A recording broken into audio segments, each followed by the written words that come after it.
जय माँ काली। दोस्तों नमस्कार। शत्रु मारण विधि 1 घंटे में लेके आ चुका हूँ आप लोगों के लिए। मुझे ढेर सारे फ़ोन कॉल्स व्हाट्सअप मैसेज वगैरह आ रहे थे कि गुरुजी शत्रु मारण विधि कुछ तो बताइए जो आसान हो। देखिए दोस्तों, कोई भी आसान विधि नहीं होती है क्या, फिर भी बहुत मेरे हिसाब से बहुत आसान विधि मैं आपको दे रहा हूँ। ये जो शत्रु मारण विधि आपको करना है 1 घंटे में, अमावस्या की रात्रि में 11 बजे से लेके 2 बजे के अंदर ये विधि आपको करना है क्या। मगर यहाँ पे कुछ सामग्री भी आपको लगने वाली है। कड़वे तेल का एक दीपक लेना है, काली हकीक माला लेना है, काले आपके वस्त्र रहेंगे, आसन आपका काला रहेगा, दिशा जो रहेगी दक्षिण की ओर रहेगी क्या। तो यहाँ पे एक खोपड़ी का भी आपको एक बंदोबस्त करके लेना है। खोपड़ी आपको लेके ये सभी सामग्री वगैरह लेके सीधा मशान में जाना है। मशान में जाइए, शमशान में जाइए, कब्रस्तान में जाइए, जहाँ पे आपको नज़दीक जो भी एरिया हो जाएगा वहाँ पे चलेगा, कोई दिक्कत नहीं है। ऐसा नहीं है कि कब्रस्तान में नहीं कर सकते हैं, शमशान में नहीं कर सकते हैं, मशान में, सभी तो एक ही चीज़ें हैं। जहाँ पे आपको नज़दीक हो जाएगा वहाँ पे ये आपको शत्रु मारण विधि 1 घंटे में करनी है क्या। मगर दोस्तों, ये विधि आगे के बताने से पहले अगर आप मेरे चैनल के ऊपर नए हैं तो मैं सभी लोगों से रिक्वेस्ट करना चाहूँगा कि मेरे चैनल को सब्सक्राइब कीजिए, बेल आइकॉन घंटी का बटन दबा दीजिए। जो मैं अलग अलग वीडियो डालता रहूँ उसका नोटिफिकेशन फ़ौरन आप तक पहुँच जाए और उन विधि का, उन साधनाओं का आप लाभ उठा सके, मनवांछित फल आप लोग प्राप्त कर सके दोस्तों। तो इसीलिए मेरे वीडियो को लाइक और शेयर भी ज़रूर करना क्या, और सब्सक्राइब कीजिए, बेल आइकन घंटी का बटन दबा दीजिए। तो दोस्तों एक ही बात याद रखिए, शत्रु मारण विधि कब करना है, जब आपका शत्रु आपको बहुत परेशान कर रहा है, आपकी जान लेने के ऊपर आ रहा है, आपकी जान लेना चाहता है, आपके पूरे परिवार को परेशानी में डाल दिया है, परेशान पूरा परिवार के साथ हाथापाई वगैरह कर रहा है, तब जाके विधि करना है दोस्तों। तो दोस्तों जैसे मैंने जो भी सामग्री बताई उस सामग्री को लेके मशान में, कब्रिस्तान में, शमशान में आप अमावस्या की रात्रि 11 बजे से 2 बजे तक ये विधि कर सकते हो।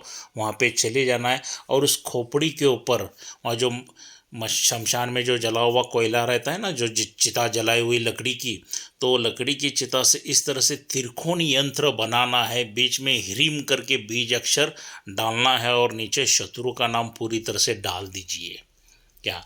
पूरी तरह से शत्रु का नाम डालना है और जो शत्रु मारण मंत्र है वो पठन आपको वहाँ पे कम से कम 11 माला, तो 10 माला या 11 माला आपको वहाँ पे पठन करना है। जैसे ये खोपड़ी सीधा रख के आप मंत्र पठन कर रहे शत्रु के नाम से संकल्प दीजिए, मारण कीजिए और 3 बार फूंक मार के संकल्प दीजिए कि सो ये शत्रु है, ये खत्म हो जाए। और जैसा ही मंत्र आपका पठन पूरा हो जाता है तो क्या करना है, खोपड़ी को उल्टा करना है। जैसे मैंने दूसरे बाजू में खोपड़ी को उल्टा किया है, वहाँ पे थोड़ी सी खोपड़ी में शराब डाल दीजिए अच्छी तरह से और उसको अग्नि लगा दीजिए क्या। तो खोपड़ी जलनी चाहिए भर भर भर, मतलब ऐसा नहीं है पूरी बूदी होना चाहिए, पूरा राख होना चाहिए, ऐसा कुछ नहीं है। थोड़ी सी उसमें अग्नि प्रज्वलित कीजिए, भर भर जलती रहेगी तो उस खोपड़ी में से एक लिक्विड, एक द्रव्य बाहर निकलेगा। और जैसे ही वो अग्नि शांत हो जाएगी तो उस लिक्विड को, उस द्रव्य को क्या करना है, जो अपनी ह्रीम या शत्रु का नाम, त्रिकोणी यंत्र वगैरह लगा है ना, तो उसके पे हल्के छोटी उंगली से आपको वो लिक्विड को लगाना है। लगा के आपको क्या करना है, एक 2 फीट का खड्डा निकालना है और उस खड्डे में इसी सेम उल्टी खोपड़ी को वहाँ पे दफन करना है, गाड़ देना है और ऊपर से मट्टी वगैरह डालना है क्या। डालने के बाद दोस्तों एक 10 माला करने के लिए जो मंत्र 1 घंटा लगेगा, 1 घंटे में ये विधि खत्म हो जाएगी और कुछ ही दिनों में आपका शत्रु एक तो बीमार पड़ के, एक्सीडेंट होके या हार्ट अटैक से कैसा मरेगा आप सोच भी नहीं सकते हो। मगर ये एक बार आपने विधि कर ली ना तो शत्रु जब तक मृत्यु को प्राप्त होता नहीं है तब तक ये विधि फेल होती ही नहीं है दोस्तों। ये अघोर पद्धति में की बहुत अच्छी विधि है जो 1001 टका काम करेगी ही करेगी क्या? तो इस हिसाब से विधि का फ़ायदा उठाइए, शत्रु मुक्त हो जाइए दोस्तों। मैंने जानबूझ के यहाँ पे मंत्र दिया नहीं है, क्योंकि कुछ साधक कुछ साधिकाएँ क्या कर रहे हैं, ऐसे ही बगैर रक्षा कवच के ये विधियाँ कर रहे हैं, मेरी साधनाएँ कर रहे हैं। कुछ लोगों को मृत्यु प्राप्त भी हो चुके होंगी, तो उनके जो पूरे परिवार का श्राप जो लगेगा वो मुझे लग रहा है। तो इसके लिए मैं यहाँ पे आज के बाद कोई भी मेरी साधना में मंत्र नहीं दूंगा। जिसको सच में करना है साधना या इसी मारण विधि वगैरह जो भी करना है, तो सीधा मुझे फ़ोन कॉल्स करे और रक्षा कवच मंगवा ले, तभी मैं वो मंत्र दूंगा। क्या? बगैर रक्षा कवच के साधना बिल्कुल नहीं करना है मेरी कोई भी विधि की, मेरी साधनाओं की। क्या?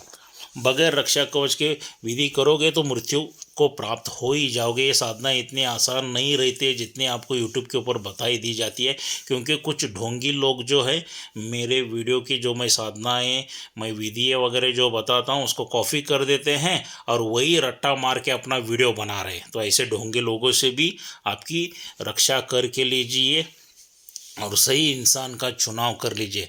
अगर आप मुझे मिलना चाहते हैं तो मैं कर्नाटक बेलगाम में रहता हूं, आप मुझे आके घर पर भी मिल सकते हो, विधि विधान की सही तरह से जानकारी ले सकते हो, उसके बाद ही कीजिए दोस्तों। अगर आप बहुत दूर है तो आप रक्षा कवच के लिए जो मेरा मोबाइल नंबर दिया है, ये गूगल पे फ़ोन पे है, इसके पे पेमेंट डाल दीजिए, सीधा घर पे आपके पहुंच जाएगा, मंत्र भी आपको दिया जाएगा। क्या? आज के बाद बगैर रक्षा कवच के कोई मंत्र नहीं मिलेगा, कोई साधना की जानकारी नहीं मिलेगी, क्योंकि कुछ भी आपको कम ज़्यादा हो गया, आप मृत्यु प्राप्त हो गए, तो पूरे परिवार का जो श्राप है, जो बद्दुआ है, वो मुझे लगने वाली है।